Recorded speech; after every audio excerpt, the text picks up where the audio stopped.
Right now, sitting exactly where you are traveling through time. 1 second every second, straight into the future, and there is nothing you can do about it. You couldn't slow it down if your life depended on it. The universe gives you that ride for free. So here is the puzzle that has nagged at me for years. Going forward costs nothing. It happens whether you ask for it or not. But the moment you try to go the other way, backward, even by a single second, all of physics seems to slam every door it owns, and it slams them hard. Why? Why is nature so calm about one direction in time and so furious about the other? That is the case I want to crack open with you.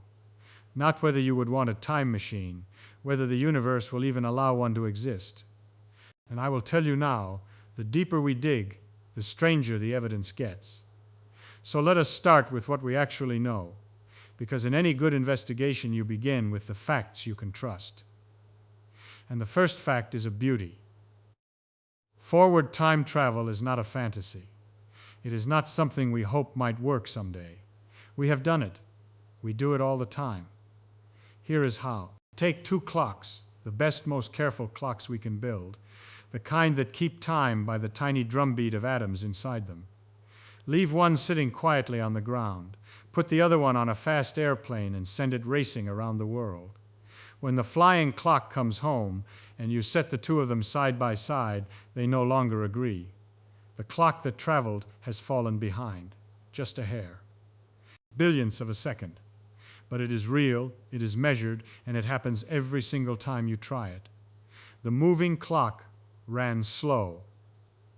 Now think about what that means.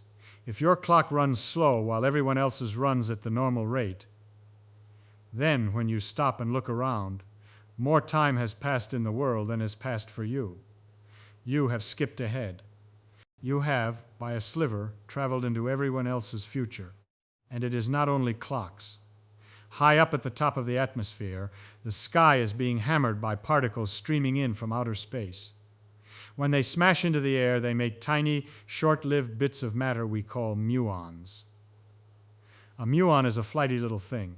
Sitting still, it lasts about 2/millionths of a second and then it falls apart.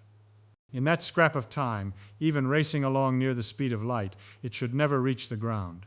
It should die in the upper air, miles up, long before it gets anywhere near us. But we catch them at sea level by the bucketful. They make it down. Why? Because they are moving so fast that their own internal clock runs slow, stretched out, and the journey that should have killed them gets finished in time. The faster you go, the slower your clock ticks compared to the world around you. That is not philosophy. That is the plain reading of the instruments. Make it personal for a second. Take 2 people, twins, and send one of them off on a tremendous journey at a tremendous speed, out to a distant star and back, while the other stays home. The equations are not shy about what happens. When the traveler steps off her ship, she is younger than the twin who waited. Not in her imagination, in her body, in her gray hairs, in the lines on her face. Years may have crawled by for her while decades thundered past at home. She has leaped into her own sister's future and met her there as an old woman. That is time travel, real, forward, and waiting for anyone who can build a fast enough ship. The universe has no objection at all. It says yes to going forward, loud and clear. Now your next thought is the obvious one, and it is a good one. If going fast slows my clock down, why not just go faster still, and faster, until my clock doesn't only slow, it stops, and then runs backward. March me into yesterday. And this is where we meet the first locked door. The equations that describe all this do something almost cruel as you speed up. The closer you push toward the speed of light, the more your clock slows, yes. But it slows toward a stop and never past it. You can creep right up on the wall, but the wall never opens. And to even reach that wall, to touch the speed of light itself, anything with any weight at all would need an infinite shove, infinite energy. There isn't that much energy in the whole universe. So the brute force route into the past, the foot all the way down on the pedal, is sealed. You cannot floor it hard enough. because there is no hard enough. That can't be the whole story, though, because relativity has a second trick up its sleeve, and it is a far stranger one. Here is the trick. Gravity, it turns out, is not really a force pulling on things the way a rope pulls a bucket. Gravity is the bending of space and time themselves. A heavy object, like the sun, sits there and sags the space around it, the way a heavy man sags a mattress, and everything nearby rolls along the slopes he makes. The planets aren't being yanked by the sun on invisible strings. They are coasting along curves in a bent landscape. Good. Now ask the dangerous question. If matter can bend space and time, can it bend them so far, so violently, that the time direction itself curls around and bites its own tail? Can you make a loop in time, the way a country road can loop back to where it started? And the answer, on paper, is yes. A man named Gödel, a brilliant and rather peculiar logician, sat down back in 1949 with Einstein's own equations of gravity, the crown jewels of all physics, and he found a solution that nobody wanted. He imagined a whole universe, gently spinning, all of it turning together. And he showed that in such a universe you could climb into a rocket, fly off in what feels like a perfectly straight line, never once turning around, and eventually arrive back at your own starting point. Not in space only, in time. You would come home to yesterday. A closed loop through time, sitting right there inside the laws of gravity. They say Einstein was troubled by it. As well he might be, because it means the master equations themselves do not forbid the journey into the past. The door we thought was bolted shut has, sitting right in the middle of it, a window. So now the mystery sharpens. If the deepest law we have actually permits time loops, then where are they? Why isn't the past crawling with visitors? Let us do what any good detective does and look hard at what the crime would actually require.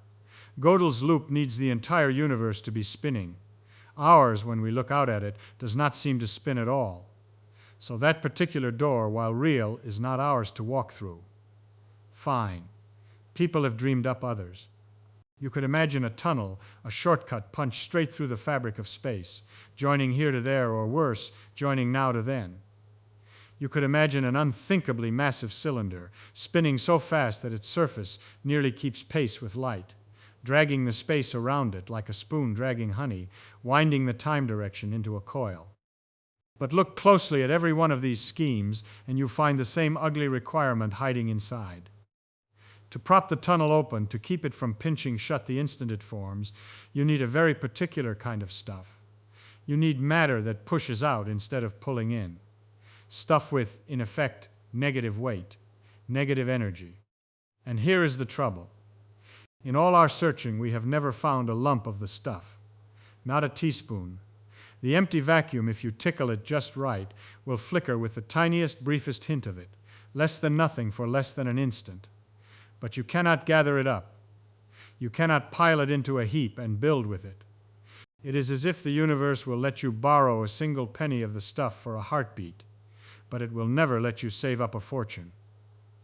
And set even the strange negative matter aside for a moment.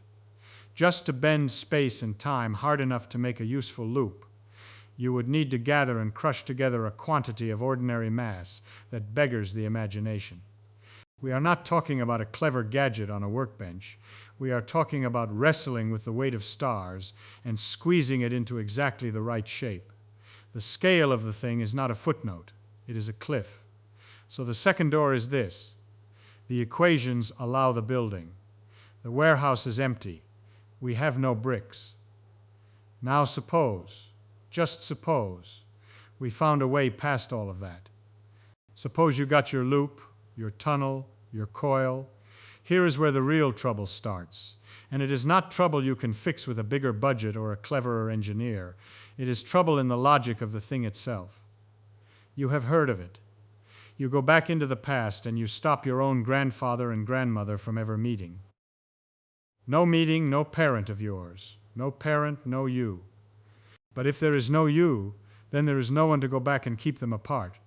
So they meet after all. So you are born after all. So you go back and stop them.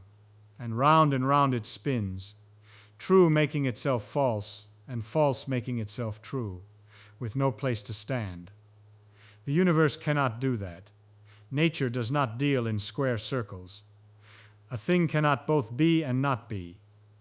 So either the journey into the past is simply impossible, full stop, or there is something out there forcing every story to come out consistent. And now we have to ask what on earth that something could be.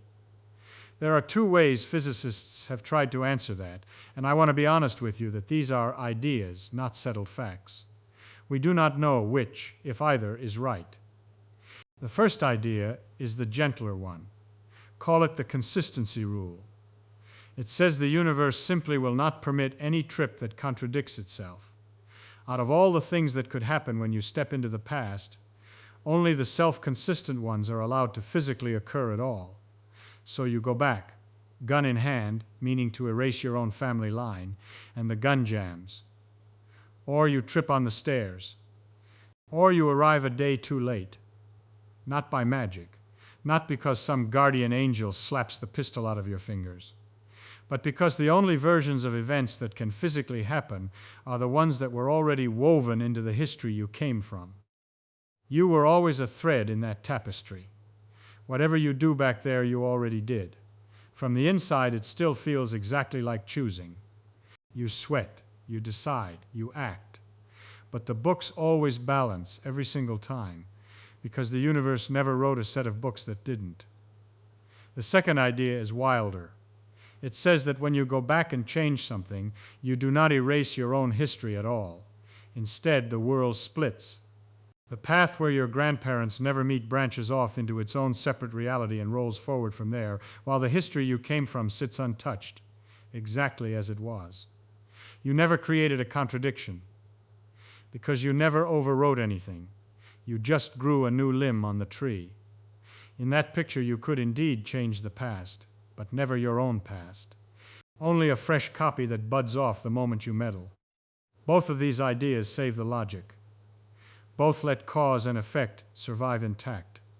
And I cannot tell you which is true, because nobody can, not yet. But here is the deepest clue of all, and it is the one that gives this whole puzzle its name. Set the paradoxes aside for a moment. Forget grandfathers entirely. Because there is a reason, a physical reason, buried deep in the machinery, to think that the time machine destroys itself in the very instant before it would work. Let me show you with something you have heard with your own ears.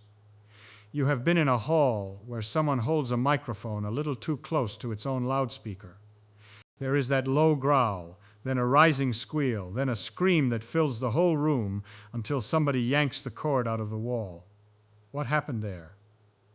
A tiny whisper went into the microphone, came out of the speaker a touch louder, went straight back into the microphone, came out louder still, and around in a fraction of a second, feeding on itself, climbing toward a howl.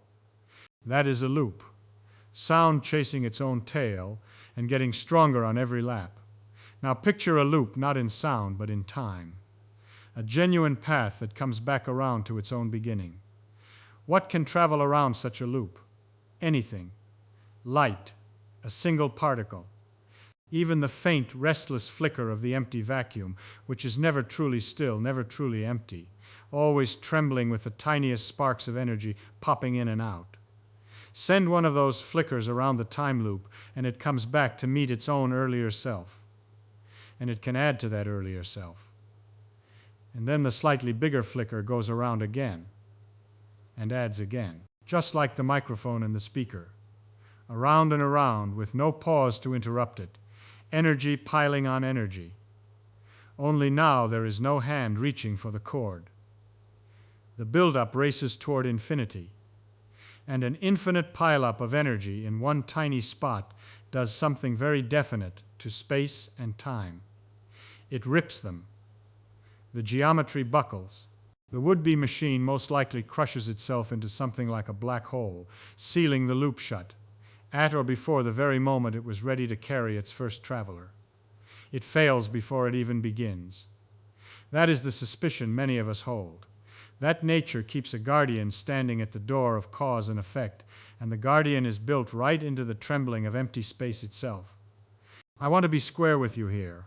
We cannot prove this. To prove it, we would need a complete theory that marries gravity to the quantum world, and we do not yet have one. But every honest calculation we can manage keeps leaning the same way. The harder you try to close the loop, the harder the universe pushes back. So let us lay the whole file out on the table. Forward in time, free and easy, proven by clocks on airplanes and particles falling out of the sky. Backward in time, allowed by the equations on paper, but with the warehouse of needed material standing empty, with the logic of it threatening to tear itself to pieces, and with the vacuum itself seeming to slam the loop shut in a scream of runaway energy before anyone can step through. 4 locks on one door. And then there is the simplest clue of them all, the one a sharp child blurts out, and the grown-ups have no good answer for. If anyone, anywhere, in all the long ages still to come, ever learns to travel back into the past, then where are they? Where are the visitors? Where is the crowd at every great and terrible moment of history, the gawkers and the sightseers from 1,000 years hence? The chair beside us at every famous scene sits empty. That emptiness is not a proof, but it is a very loud silence. Either no one ever cracks it, or the cracking is forbidden, or the travelers can only ever reach forking copies of the past that are not truly our own. Take your pick. Every single road leads us back to the same suspicion. And maybe, in the end, the machine was never the real mystery. The real mystery is the arrow. Why does time even have a direction at all? The past is fixed and finished, and you cannot touch it. The future is open and unwritten and rushing toward you. And you are carried forward on it, like a swimmer in a river that has only one current and no banks to climb out onto. You cannot turn around. You cannot even tread water. You go where it takes you, 1 second every second, until you don't. Perhaps time travel fails before it begins, because the words themselves, before and begins, are already the answer. Perhaps the whole universe is stitched together out of one-way streets, and a loop in time is not an engineering challenge at all. It is a contradiction baked into the very foundation of what it means for one thing to cause another. So here is what I want from you. Do not tell me whether you would visit the past. Tell me this instead.